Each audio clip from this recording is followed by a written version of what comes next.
coup, affichage diaporama, pioup, voilà. Alors, par contre, c'est pas la première, c'est la première. Très bien. Bonjour à tous. Je te laisse prendre ta photo, c'est bon? Nickel. Du coup, bonjour à tous et bienvenue donc à ce talk sur le cache d'images en Flutter. Donc c'est une petite enquête sur une grosse dépendance.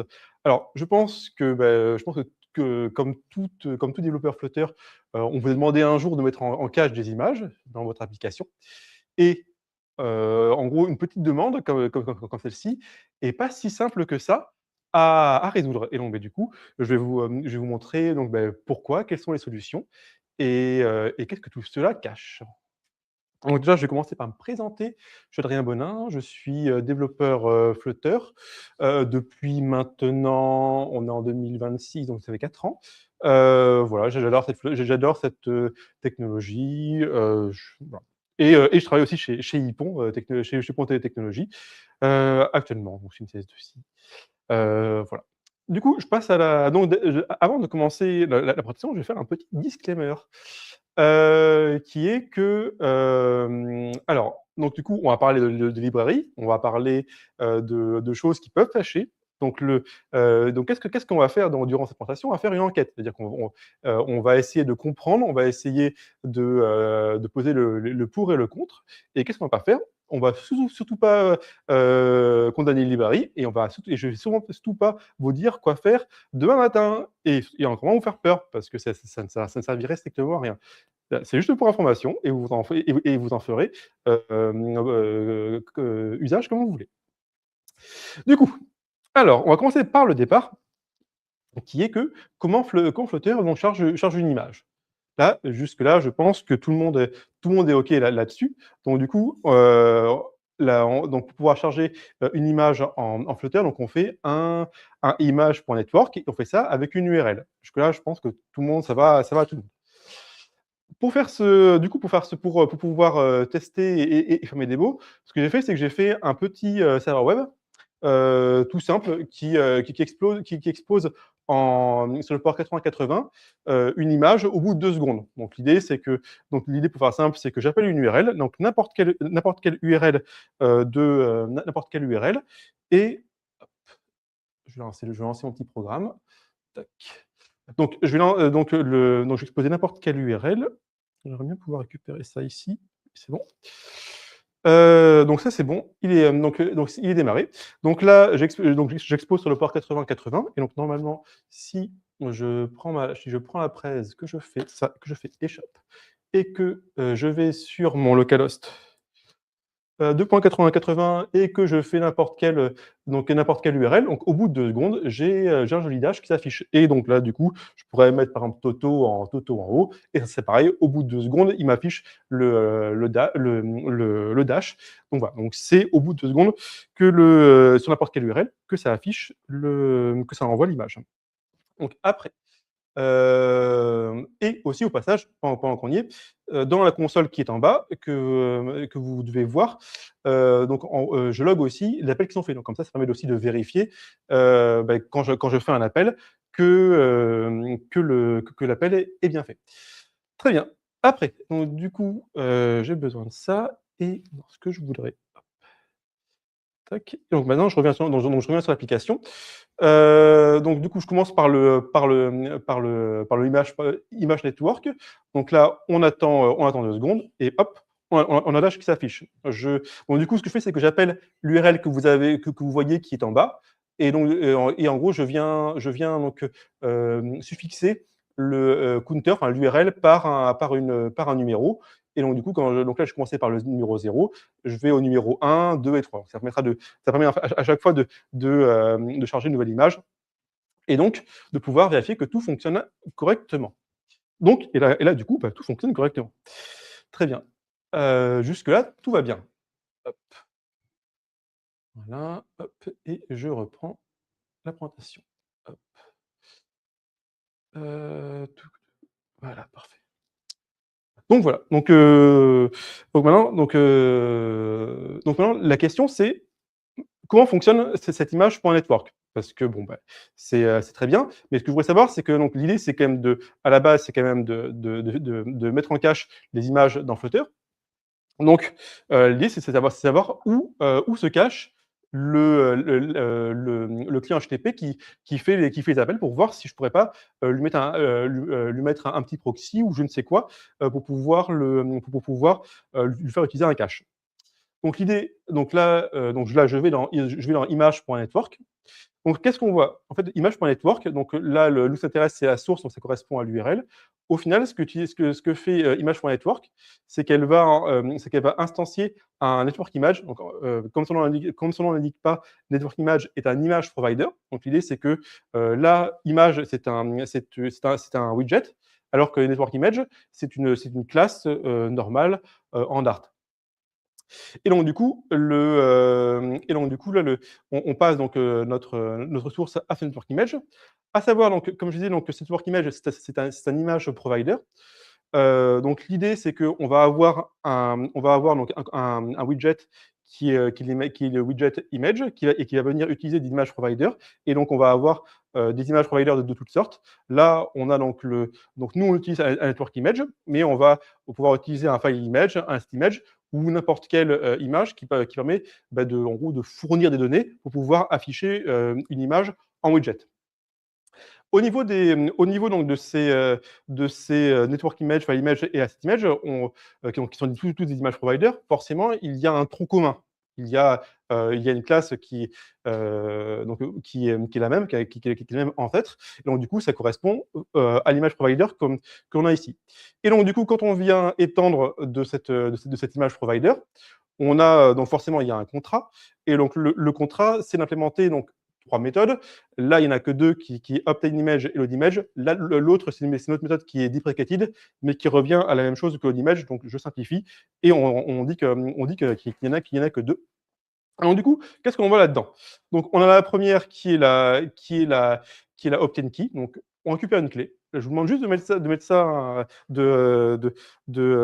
garder ça en mémoire. Et surtout, moi, ce qui m'intéresse, c'est l'autre méthode, qui est la méthode loadImage, qui est vraiment la méthode la méthode qui est utilisée pour pouvoir charger l'image. Et ce qu'on voit là-dedans, c'est que dans cette méthode, on va retrouver notre key qui a été récupéré à partir de obtain_key. Je continue. Donc du coup, pour voir, qu'est-ce qu'on a dans ce load image. Donc ce load image, donc comme je disais, donc on récupère donc la clé et on va retourner un objet qui est un objet un peu, avec un nom un peu barbare, qui s'appelle un multi-frame image stream controller. En gros, l'idée, c'est que, on va avoir donc 2 éléments qui nous intéressent, nous, dans notre cas. On va avoir, le futur qui va être retourné par load A5. Et surtout, on va avoir aussi au-dessus, on a un stream controller, dont l'objectif donc est de publier des images chunk event. Donc là, on commence un peu à comprendre le fonctionnement. C'est-à-dire qu'en fait, cet objet en gros, a 2 responsabilités. C'est d'une part, avec la propriété codec, c'est de retourner l'image, qui a été, décodée. Et pendant la récupération des bytes de l'image, on va venir publier sur notre chunk event pour pouvoir, dire qu'on est à 10, 20, 30, 40, 50% de la récupération, de notre image. Et donc du coup, on peut le voir justement, la structure est justement, elle est ici. Donc voilà, donc ça permet de faire comme je disais. Donc du coup, moi ce qui m'intéresse, donc là, image, c'est la méthode qui est implémentée. Et moi, ce qui m'intéresse dans l'histoire, on suit en fait tout simplement la clé. Et donc la clé, elle va dans load A5. Donc dans load A5, on y va. Et là, on trouve ce que l'on cherchait, c'est-à-dire que donc load A5 va venir faire un va va venir faire un va venir, mince, récupérer, enfin, va venir créer une request avec le HTTP, client.getURL. Ce HTTP client, il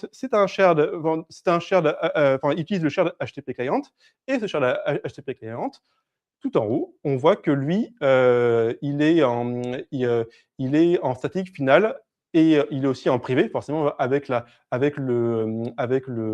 l'underscore qui est ici. Donc c'est un client qui est privé et donc du coup, eh ben, si je veux pouvoir, mettre un proxy ou tout autre pattern pour pouvoir, faire du cache, eh ben, ça va être un peu compliqué de pouvoir y accéder. Donc du coup, on ne peut pas utiliser, les network images en tant que tels pour pouvoir mettre en cache nos images. Donc on va devoir passer par d'autres méthodes, détournées.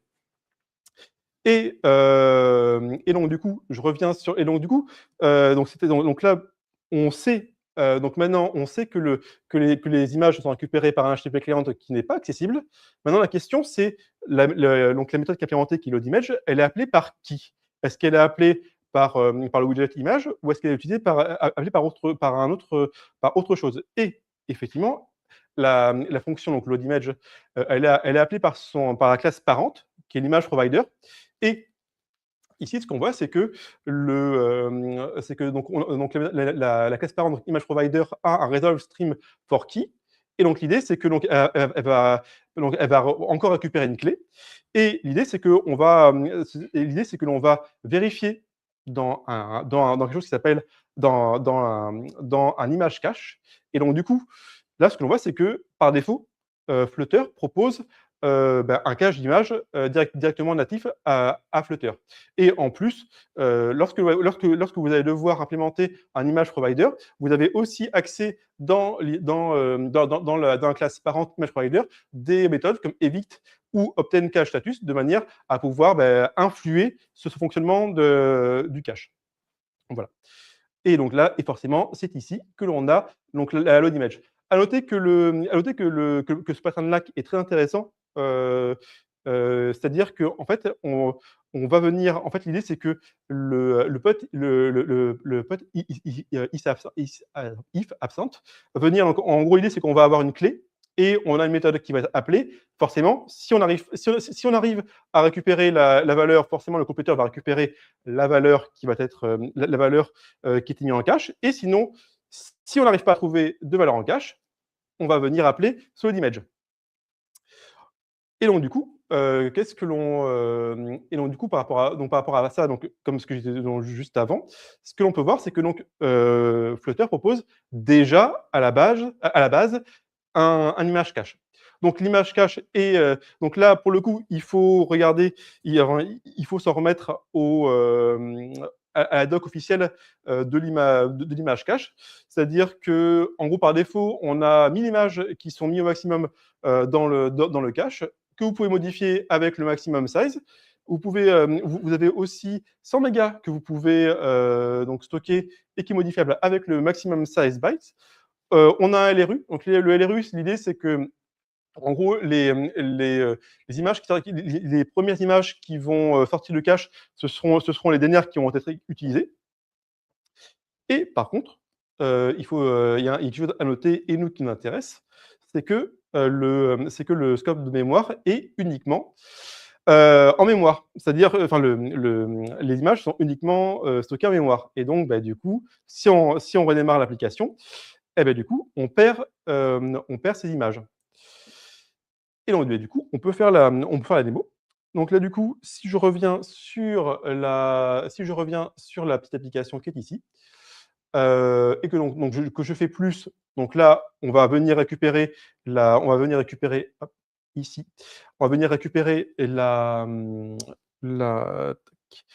récupérer la nouvelle image. Je vais en récupérer une nouvelle pour voir qu'en gros, on affiche bien en bas. Et par contre, là, si je reviens en arrière, je ne vais pas réappeler mon URL. Et donc, ça veut dire que le cache en mémoire qu'utilise Flutter par défaut fonctionne, ce qui est une bonne nouvelle. Ensuite, donc du coup, ce n'était qu'une partie du problème. Hop, je reviens sur la présentation. Hop là. Donc du coup, dans quel cas le cache de Flutter par défaut suffit? En fait, tout simplement, si vous avez une application qui a une courte session, et qui a peu d'images, en fait, vous pouvez très bien vous suffire du cache de Flutter. Si vous avez une application qui a pareil, qui a une courte session, mais qui a beaucoup d'images, du coup, vous pouvez ajuster le cache comme on l'a vu avec les propriétés proposées. Et par contre, si vous avez besoin de conserver vos images dans en persistance, là par contre, vous allez devoir trouver autre chose. Voilà. Et donc du coup, quand est-ce qu'on a besoin de plus? Donc du coup, comme ce que j'ai dit à l'instant, donc si on a besoin de la persistance, il y a aussi d'autres choses parce que ce que vous avez vu, c'est que, le client HTTP par défaut qui est en statique, il est relativement, il est relativement succinct, c'est-à-dire qu'il a pas trop de mécanismes qui lui sont intégrés. Donc du coup, il y a pas de retry. Et par exemple, si vous avez, des images qui sont derrière un S3 qui sont planquées derrière une notification, là, vous ne pourrez pas y accéder. Alors, modulo quelque chose que j'ai mis quand même un petit, j'ai mis des petites lignes parce que c'est possible de le faire, mais mais ça reste quand même du bricolage. Et en plus, il faut parce qu'en fait, le truc là, c'est que ce client est stocké, en stack final. Donc en fait, il faut se débrouiller pour arriver avant que ça arrive. Donc voilà, c'est possible, mais c'est dangereux. Et après aussi, on voudrait aussi mettre en place éventuellement tout ce qui est lié au contrôle au cache, qui est fourni par le serveur, c'est-à-dire le cache control, le max edge ou le e-tag, donc tout ce que nous fournit le serveur.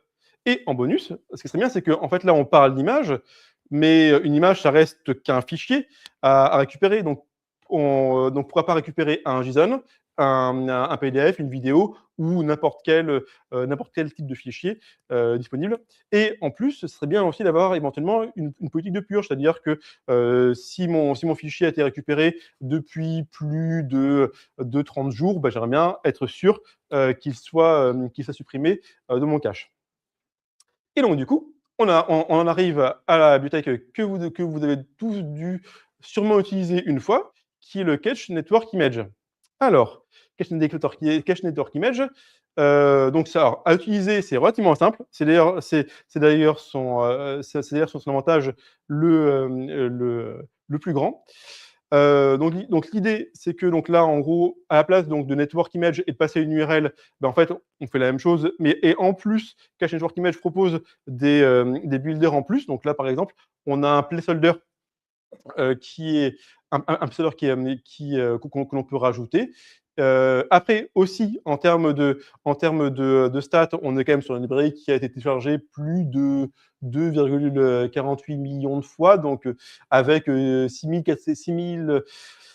presque 7 000 likes. Donc oui, c'est une librairie qui semble bien. Donc une bonne idée. Et donc du coup, je vais vous présenter au niveau de la démo déjà comment ça fonctionne et hop et hem comment utiliser et donc du coup aussi une petite démo pour voir comment ça fonctionne. Donc là l'idée c'est que pareil, donc comme je disais, juste avant, c'est-à-dire que, en termes de mise en place, c'est relativement succinct. C'est-à-dire que vous avez juste ici à mettre votre widget, passer l'URL, et éventuellement mettre un placeholder et puis c'est tout. Et donc du coup, hop, je vais passer sur la démo. Donc là c'est relativement simple. Youp, où est la souris? Elle est là. Hop là.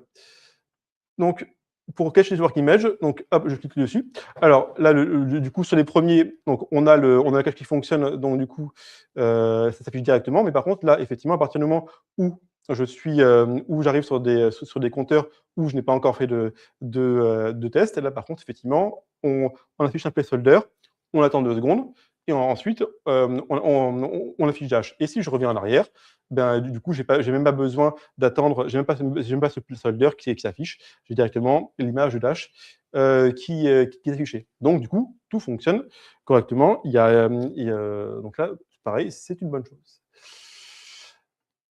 Par contre, il y a un truc qu'il faut. Alors, par contre, il y a donc par contre, au niveau de l'utilisation, le souci qu'il y a, c'est que le cache network image, son souci, c'est que en fait, quand on regarde les dépendances qu'elle tire, elle tire énormément de dépendances. C'est-à-dire qu'on a effectivement donc la cache network image qui est ici, mais on a aussi donc les dépendances qui sont, qui sont, gérées par la même, boîte qui est, donc le cache network image plateforme interface, le network image web, le Flutter Cache Manager et le Octo Image. Donc là, pour le coup, tout est lié et ça, c'est la même boîte qui les gère, donc il n'y a aucun problème. Par contre, ce qu'on peut voir, en plus, c'est que, c'est que dans les dépendances qui ont été tirées, il y a, dans le Flutter, Cache Manager, on voit des librairies qui ont quand même pas mal d'opinion. C'est-à-dire que c'est des choix qui sont faits, à votre place et donc par exemple, on a File, on a HTTP, on a Path Provider, on a SQLite et on a éventuellement du UID, on a du RxDart. Donc on se dit, enfin, après là, c'est moins opinionatif. Mais du moins, pour SQLite et pour HTTP et pour File, c'est de l'opinion. Du coup, on va en parler juste après. Mais avant, ce que je vais faire, c'est que je vais quand même décrire un peu le fonctionnement de la lib. Donc en gros, là, ce que je vous montre en termes de classe, ce sont les plus utilisés. Donc tout en haut, donc la classe que vous utilisez, c'est le cache network image. Donc là, c'est le widget. Ce widget, est présent dans le cache network image, forcément. Ce widget va venir utiliser un auto image. L'auto image, lui, va utiliser un image provider. Image provider qui va être fourni par le cache network image. C'est pour ça que ici on a une flèche qui vient là. Et le cache network image va lui-même utiliser un cache manager. euh, et donc ce cache manager va s'appuyer sur trois interfaces, qui est le file service, le cache info repository et le file system. Alors, à noter que déjà, on a une réponse par rapport à ce que je dis tout à l'heure, au niveau de la portée. C'est-à-dire que là, le cache manager, lui, déjà, en lui-même, lui peut gérer donc, des images, mais il peut aussi gérer tout type de fichiers. C'est-à-dire qu'il peut gérer du PDF, il peut gérer la vidéo, enfin voilà, tout fichier qui existe. Et donc maintenant, ce qu'on va faire, c'est qu'on va regarder un peu, parce que donc là, du coup, on a vu que le Flutter Cache Manager avait quand même pas mal d'opinion. Donc du coup, on va commencer à regarder un peu qu'est-ce qu'il y a sous le capot. Donc déjà, au niveau donc au niveau donc là, au niveau donc l'architecture, donc oui, au passage, ce que j'indique, c'est que donc là, cette vue d'architecture, vous allez la retrouver en haut à droite, de manière à pouvoir suivre le cheminement. Donc là, on est ici au niveau du file service. Donc le file service, c'est la manière de récupérer les fichiers sur le réseau. Donc en fait, techniquement, c'est pas un file service, c'est plutôt un HTTP file service. Et donc, du coup, on retrouve donc au niveau du contrat, on trouve un contrat relativement simple, c'est-à-dire qu'on a une méthode get qui prend une URL, qui prend des headers et qui retourne un file service response. Alors, du coup, on a donc au niveau, déjà, on a un premier choix qui a été fait, qui est le choix d'HTTP. C'est-à-dire que, en fait, dans Flutter, vous avez le choix de plusieurs librairies de clients HTTP. Et dans les deux grands qui s'affrontent, il y a HTTP et il y a Dio. Et donc là, du coup, on revient déjà à un autre élément que j'avais indiqué, c'est-à-dire que là, en fait, c'est justement par HTTP et par Dio que vous allez pouvoir implémenter tout ce qui est authentification, tout ce qui est voilà, là où tout ce qui est intercepteur. Et donc du coup, si vous avez, par exemple, dans votre application, si vous avez Dio pour pouvoir gérer tout ce qui est client HTTP et que vous avez implémenté du OAuth, que vous avez ou même de l'authentification custom ou d'autres choses, eh ben, vous ne pourrez pas directement l'utiliser dans un HTTP parce que, en fait, ce sont des fonctionnements qui sont différents et en gros, vous allez devoir, alors vous avez deux solutions et donc soit réimplémenter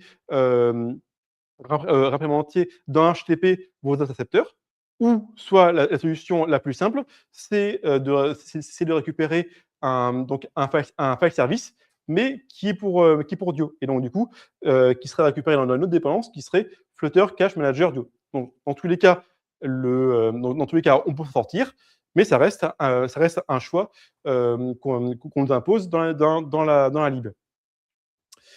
Est-ce que le choix à dire? Non, c'est bon pour ça. Donc du coup, on continue on continue notre avancée. Donc du coup, maintenant, on se retrouve dans le cache info repository. Donc là, du coup, le choix qui a été utilisé, le choix qui a été proposé, c'est utiliser une bibliothèque SQLite. Du coup, ça, c'est entre guillemets le standard d'Android et d'iOS et aussi macOS. C'est-à-dire qu'en fait, il intègre directement un moteur de SQLite. Donc là, on ne fait qu'utiliser ce moteur. Donc ça reste le standard en termes d'utilisation. Par contre, ce qu'il faut savoir, c'est que SQLite qui est en bas, en fait, là, n'est disponible que pour Android, iOS et macOS. Sauf que Flutter, ça fait aussi, du Windows et du Linux. Et donc, du coup, pour cette plateforme-là, on a une seconde implémentation qui est faite en JSON. Donc voilà, donc c'est pareil, c'est un choix qui est fait et qui est plus ou moins imposé parce qu'on peut très bien réimplémenter ce cache info repository, mais bon, c'est pas, c'est, ça reste un choix qui est imposé. Et donc du coup, à droite, on voyait un peu le fonctionnement, enfin le contenu de la table. Donc c'est relativement simple comme contenu. On a un ID, on a donc qui est celui, si tu veux pas de bêtises, qui est un auto-incrément. Ensuite, là, on a donc l'URL source. On a là donc une clé qui peut être utilisée pour pouvoir se substituer à l'URL éventuellement. Le relative path, qui est là où est stocké notre fichier. Le tag pour la version. Le valid till, donc jusqu'à quand il est utilisé, les fois qu'il a été récupéré, et enfin sa taille. À noter qu'en plus, on a une APM qui est un peu étrange, qui a un non-storing object provider. Et en fait, là, c'est un cache info repository qui lui ne stocke strictement rien. C'est-à-dire qu'en fait, lui, il n'a aucune mémoire, il ne fait que retourner, il ne fait que retourner des objets, de nouveaux objets à chaque fois. Il n'a strictement aucune mémoire de ce qui est fait. Du coup, on continue donc on continue l'avancée, qui est sur le file system. Alors le file system, c'est là où est stocké donc les fichiers en cache. Alors là, au niveau du contrat qui est présenté, c'est un contrat qui est un peu étrange parce qu'en fait, moi, je me serais attendu dans ce genre de file system, je m'attendais à avoir une méthode read pour pouvoir où je fournis une clé et je récupère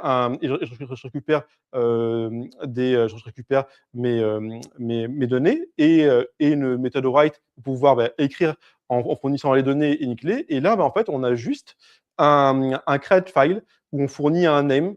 Donc l'idée, c'est que derrière ça, on vient directement exposer le fonctionnement qui est présent dans la librairie qui s'appelle file. Et donc du coup, file qui propose de retourner un file qui est soit un file qui est en mémoire, ou soit un file qui est directement stocké en persistance. À noter qu'au passage, là, on a file qui est utilisé pour pouvoir stocker les fichiers donc soit en mémoire, soit en persistance. On a aussi l'utilisation de la lib qui est path provider pour pouvoir récupérer nos chemins ici get temporary directory et non, et juste là, juste ça pour le coup. Hem Mais par contre, après, pareil, ça reste des choix qui sont tout à fait justifiés. C'est-à-dire que les fichiers, on s'attend à ce qu'ils soient, stockés, dans le temporary directory, donc pas de problème, mais ça reste pareil, des choix qui sont faits toujours par défaut, pour nous. Voilà, donc du coup, on monte un tout petit peu, on monte un petit peu, on arrive au widget qui est utilisé, qui est l'AutoImage. AutoImage, pour faire simple, c'est un widget, qui gère des images. C'est une surcouche en fait, au cœur d'AutoImage, on a une ima on a le widget image qui est utilisé et ce qui nous intéresse, c'est le frame builder qui, au final, va utiliser un placeholder builder. Et l'idée, c'est que tant qu'on n'a pas reçu de frame, on va afficher donc notre placeholder et sinon, on va afficher, l'image correspondante. Donc pareil, alors ça reste relativement simple comme un plem et pareil, c'est un choix, qui nous est imposé dans la lib. Et donc du coup, bah, en fait, le côté, c'est quand même ultra pratique de Cache Network Image, c'est côté, bah, que c'est automagique. C'est-à-dire que, bah, c'est un en fait, on n'a rien à configurer. On a juste à faire un Flutter PubGet, Cache Network Image. On l'instancie, on donne l'URL et youpla boum, on a une URI de cache, enfin d'image en cache et bah, c'est magique. Par contre, à noter qu'il y a des choses un peu étranges qui se passent quand même qui se trament, derrière tout ça. C'est que donc du coup, on voit donc qu'il y a une config qui est spécifique pour l'IO. On a une config qui est spécifique pour le web. Donc du coup, ça change par rapport à ça. Là, on retrouve ce que j'ai indiqué tout à l'heure, c'est que, si on est sur Android, iOS et macOS, on est sur la librairie, sur le repository en SQLite, sinon on est sur le JSON et dans le cas où on est, en web, on est sur notre non-storing object provider et hem un élément, bah, enfin, en fait, quand j'ai vu ça, je me suis dit: «Mais, attends». Parce que là, dans le cas du normal, enfin, de l'IO, pas de problème, j'ai pas de souci. Par contre, quand je vois dans le web, je me dis: «Attends, là, on a un file system qui est le file system en mémoire», donc on vient stocker en mémoire nos, nos images. Mais par contre, le repo, c'est un non-storing object. Donc en gros, ça veut dire qu'on vient stocker nos images en mémoire, mais on ne stocke aucune référence, d'information, par rapport à l'image. Donc je me dis: «Beh, là, il y a un souci parce que ça fait une grosse memory leak» et en fait, non. Parce que ce qu'il faut savoir, c'est que, pareil, au niveau donc du fonctionnement, c'est-à-dire qu'on va avoir un image loader qui va, en gros, qui va nous permettre de choisir, dans le cas du web, de pouvoir, choisir est-ce que l'on est-ce que l'on vient, avoir un image render method for web, donc c'est une propriété et donc du coup, si c'est un HTTP GET, alors on va venir, du coup utiliser ce fameux non-storing object provider et donc du coup, on va perdre nos informations de stockage de références qui sont liées, à l'image et donc du coup, on va avoir une belle memory leak. Mais par contre, si on est en HTML image, là par contre, on va retomber sur nos pieds avec create image codec from URL et donc ça, c'est la méthode qui est utilisée par défaut, par Flutter. Donc du coup, en gros, et forcément, par défaut, l'image, c'est l'HTML image qui est utilisé. Donc par défaut, quand on est en web, on va utiliser le mécanisme de base de Flutter et sinon, on va utiliser faire une grosse memory leak. Voilà. Après, le problème qu'il y a, donc ceci étant dit, donc c'est un petit problème, mais pas, si grand que ça, parce que c'est un cas marginal. Par contre, il y a un autre souci dans cette lib, c'est le fait qu'elle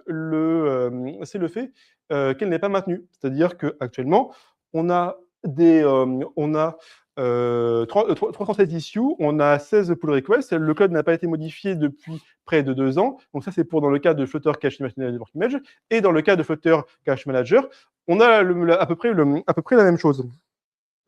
Du coup, voilà, c'est une lib qui n'est pas enfin, qui n'est plus maintenue.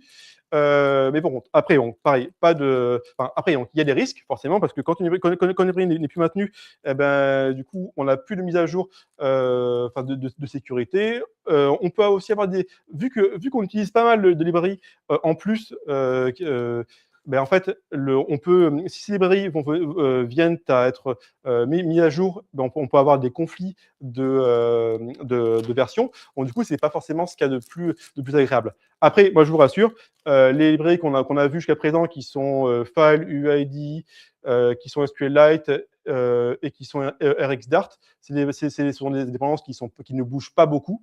Donc, du coup, il n'y a pas forcément d'alerte notable. Mais bon, il faut le savoir, du moins que, voilà, que ça peut arriver.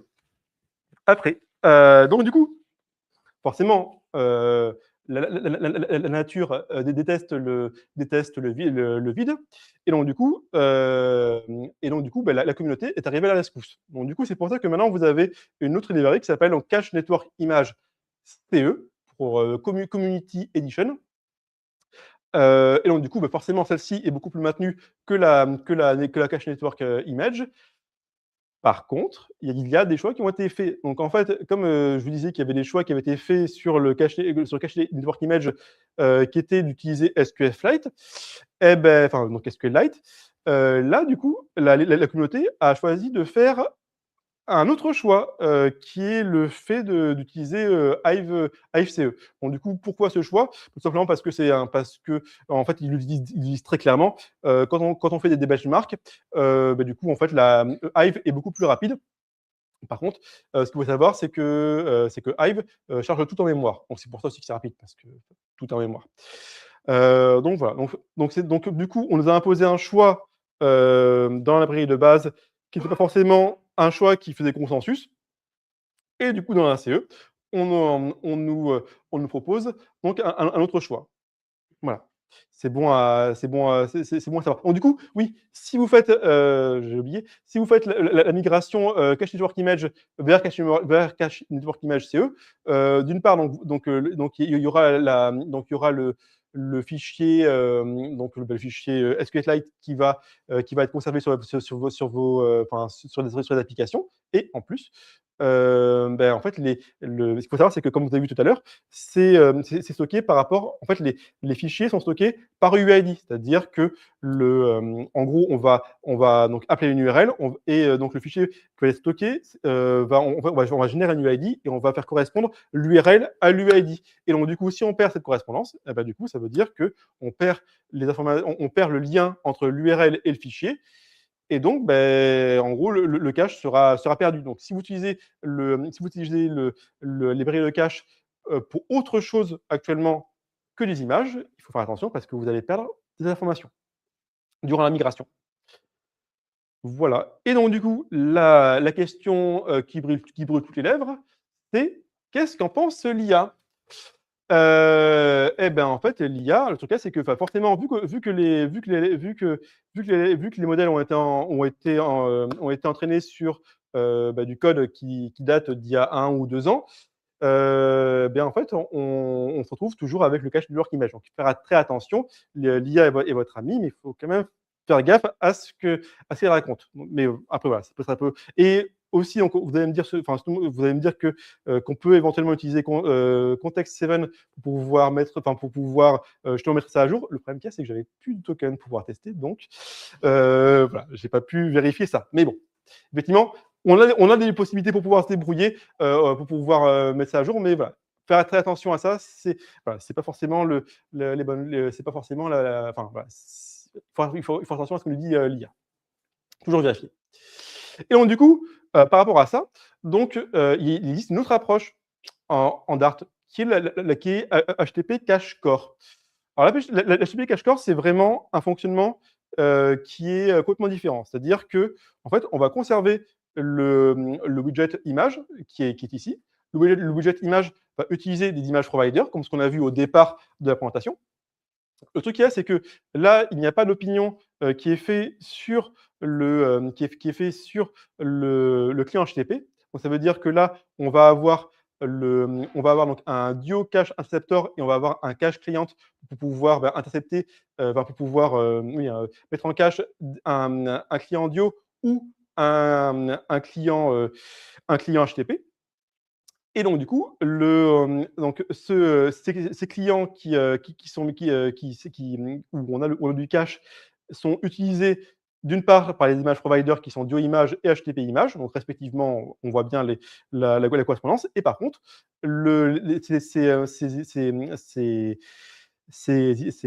clients de cache vont avoir en entrée un cache store et donc ce cache store, on va pouvoir avoir autant d'implèmes que l'on veut, qui vont être donc du SemBast, donc qui est une base de données en mémoire, du Wizard, du Drift et du Hive qu'on a vu, dans la version CE.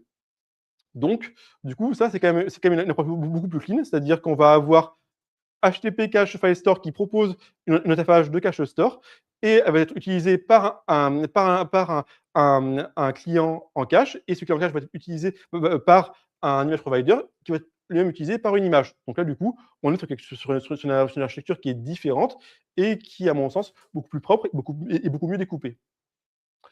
Du coup, ce que j'ai fait, c'est que j'ai quand même fait parce qu'il y a quand même une différence en termes d'approche. C'est-à-dire qu'on va avoir donc dans tous les cas, on va avoir en bleu foncé ici des widgets. On va avoir en cyan, on va avoir donc des image providers.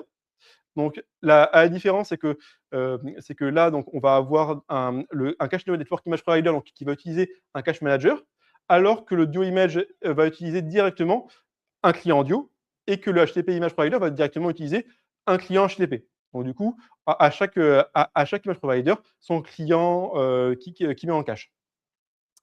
Et après, donc du coup, en bas, on va utiliser donc forcément le store. Donc quelle est la différence, notable entre eux? Donc du coup, on n'a pas de dépendance directement à Flutter dans le cas de HTTP Cache Core. On n'a plus, oui, on a plus le file system parce que là, oui, il y a aussi un truc à voir, c'est qu'ici, ici, en fait, vous avez vu que vous avez 3 briques. Vous avez donc la brique de récupération qui correspond à peu près à celle qui est ici, en jaune. On a le cache info repository qui, lui, stocke les données. On a l'autre qui permet de stocker l'image sur le disque en mémoire. Et de l'autre côté, on n'en a qu'une. On a juste celle-ci. Et donc, du coup, on n'a plus de file system dans le cache store. Donc, ça veut dire, enfin, on verra les implications que ça va apporter plus tard. Mais voilà, du coup, ça change l'architecture. Donc, forcément, en entrée, on n'a plus de cache manager. Et donc, du coup, on va avoir donc, un cache store à la place. Voilà, en gros, donc gestion des clients HTTP, ce que j'ai dit juste avant. Donc autant dans notre image provider, donc effectivement, on a deux images HTTP image provider et donc du coup,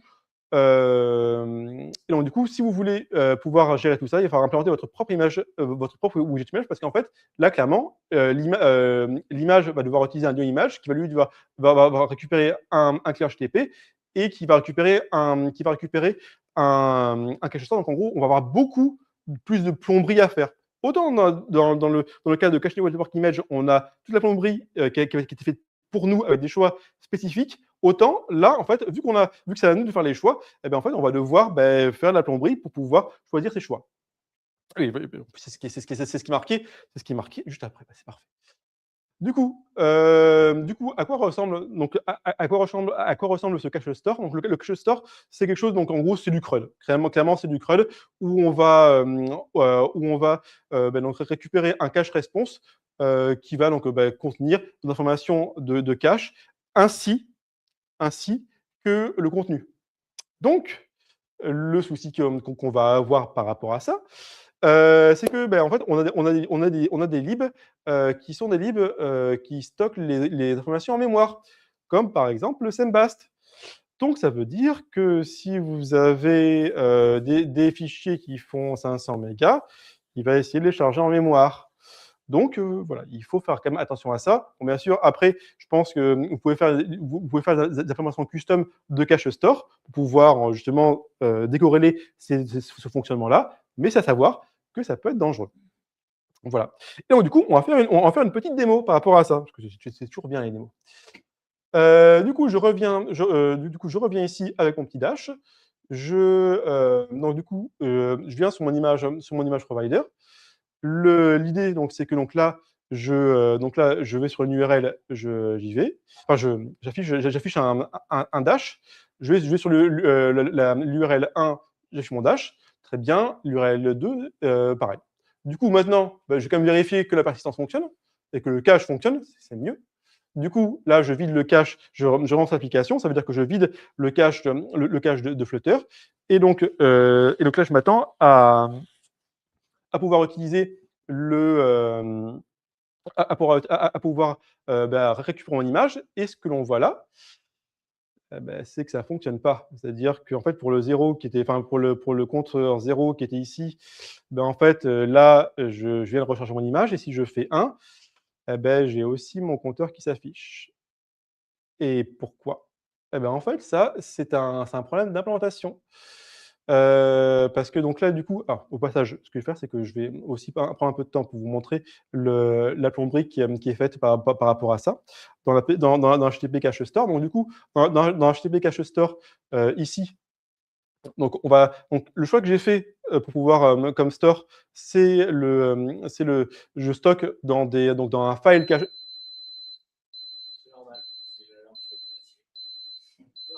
OK. Hem OK. Donc du coup, là, du coup, dans ce cas-là, donc j'ai fait le choix donc de stocker, de stocker tout ça donc directement dans les fichiers, plats sur le Mac, enfin sur l'ordinateur. Et donc du coup, donc après ce que j'ai fait, c'est que j'ai créé un cache client, donc un cache client qui lui prend, un HTTP client, donc pour faire des appels en dessous, et dans les options, forcément, il prend notre store.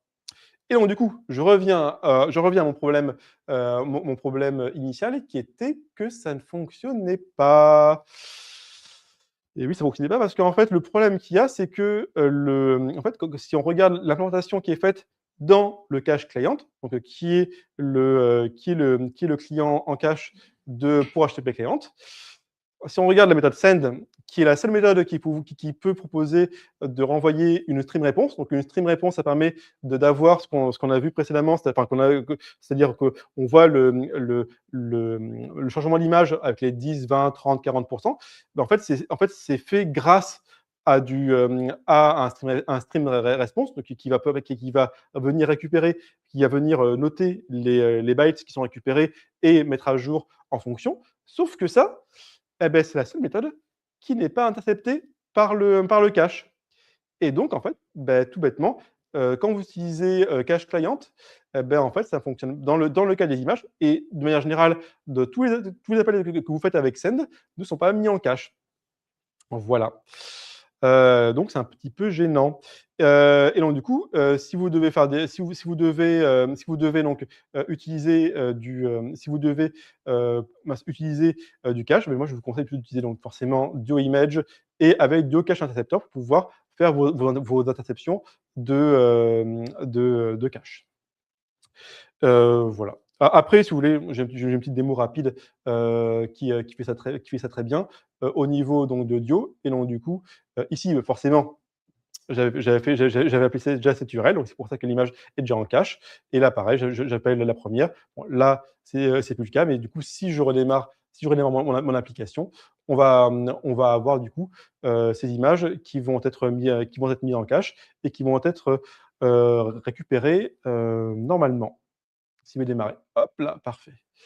Donc duo image, hop, et donc du coup, j'ai l'image qui s'affiche directement, donc j'ai pas de cache qui est appelé en plus. On le voit en dessous d'un contrôle, c'est pas appelé ni là, ni là. Et par contre, quand je vais passer à 3, ça va être appelé, au bout de 2 secondes. Donc voilà. Hop, je reviens sur la présentation. Hop, et voilà. Donc du coup, c'est quand même c'est quand même quelque chose qu'il faut prendre en compte, qui est pas anodin. Mais bon, du coup, par contre, au niveau de la sortie du projet, donc du coup, le projet est quand même relativement, mis à jour. Donc là, il a 2 semaines. Par contre, ce qu'on voit, c'est que, forcément, c'est un projet qui est beaucoup moins utilisé. Et donc, du coup, au niveau des downloads et des likes, c'est beaucoup moins que le cache network, image qu'on avait vu au départ. Alors, donc déjà, quels sont donc qu'est-ce que l'on peut en dire de tout ça? Donc déjà, bonne nouvelle, il y a le cache de Flutter qui existe par défaut et qui peut résoudre quand même beaucoup de vos cas d'utilisation. Ensuite, la libre d'utiliser, impose des choix, qu'elle ne revendique pas forcément dès le départ.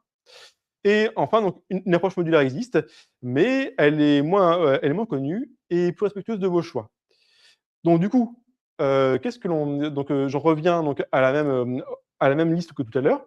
Donc du coup, si vous avez une application qui a des sessions courtes avec peu d'images, donc du coup, comme tout à l'heure, utilisez le cache de Flutter. Si vous en avez beaucoup, modulez le cache de Flutter selon vos besoins.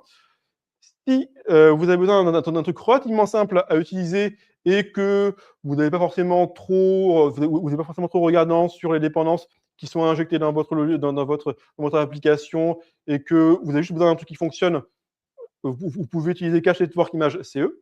Et si vous faites la migration, attention parce que vous allez perdre vos données en mémoire.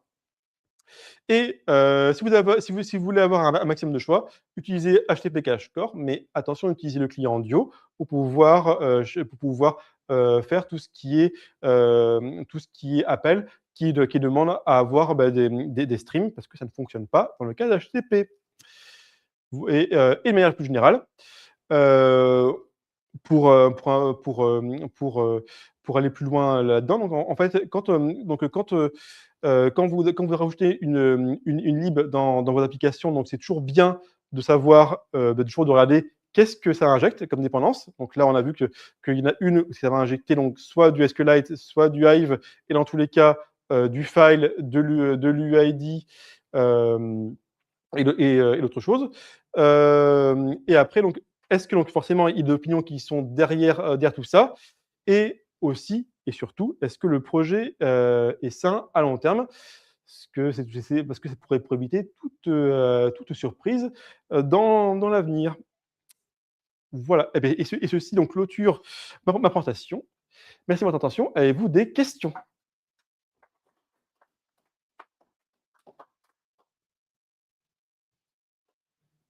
Oui, Ouais, ils sont au courant ou pas, sur HTTP Cache-Core de leur, problème avec, c'est le cache qui ne sert à rien sur HTTP? OK, je redis la question? OK. Donc du coup, la question c'est, est-ce que HTTP Cache Core est au courant, du trou dans la raquette, qu'il y a au niveau des scènes sur HTTP? Alors, oui, parce qu'en fait, en tout cas, c'est que c'est la seule méthode qui n'est pas mise en cache et en fait, ça, c'est, en fait, donc du coup, je reviens sur la slide, qui était la slide qui est ici. En fait, donc ça, ils sont au courant parce que de toute façon, c'est pas quelque chose c'est pas quelque chose qui est caché, au fin fond de la lib. C'est vraiment très clair, en fait, ce qui est fait. Donc oui, je pense qu'ils sont au courant, mais je pense aussi qu'ils ne veulent pas gérer le problème parce que, ce qu'il faut savoir, c'est qu'en fait, gérer ce genre de choses, c'est assez tricky dans le sens où, alors déjà, donc déjà la stream qui est donc forcément une stream response va recevoir une stream, comme son nom l'indique. Et en fait, en tout cas, c'est que c'est une stream qui est très particulière parce que c'est une stream qui n'a pas de broadcast. Donc, ça veut dire que c'est une stream où il ne peut y avoir qu'un seul client qui va venir écouter son contenu. Et le truc qu'il y a, c'est que en fait, pour pouvoir en gros mettre en cache ça, il y a quand même beaucoup de mécanismes à prévoir. C'est-à-dire que, par exemple, en fait, imaginons donc là, imaginons que tu as un client, enfin, qui va venir donc, récupérer donc, tes bytes qui sont retournés par ta stream.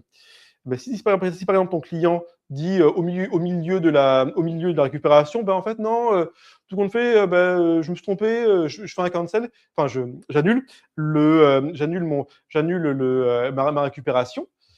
En fait, il faut pouvoir prévoir ce cas de figure dans la gestion du cache. C'est-à-dire, en fait, dire: «J'ai récupéré un bout du fichier, mais tout compte fait, tout compte fait, je ne le stocke pas, je le supprime et donc du coup, donc j'annule la stream et compagnie». Donc en fait, c'est beaucoup plus là où je veux en venir, c'est qu'en fait, c'est beaucoup plus enfin, c'est très complexe en termes de gestion et c'est pour ça, je pense, parce que je ne vais pas non plus je suis pas non plus devin, mais je pense que c'est pour ça qu'ils n'ont pas voulu, directement, implémenter ça parce que c'est vraiment très tricky, à réaliser. Mais le problème qu'il y a, c'est que ça ne fait c'est qu'après le brevet de cache ne fait qu'une partie du boulot et ça, effectivement, c'est très dommageable. Mais parce que ça, pour le coup, quand je en fait, quand j'ai préparé la presse, je me suis dit: «Bon, bah, c'est bon, allez, HTTP Cache-Core, roule, je fais ma démo et là, je voyais que j'avais pas bien mis en cache. Je me dis: «Qu'est-ce que c'est que ça?» J'ai passé beaucoup de temps parce qu'en fait, au début, je pensais que c'était moi, je pensais que c'était ma configuration qui posait problème et non, en fait, c'est le client, en cache qui ne gère pas le cache pour les streams. Ça répond à ta question? OK. Y a-t-il une autre question, éventuellement? Eh bien, pas de Pas de questions. questions. Eh bien, merci beaucoup pour votre attention.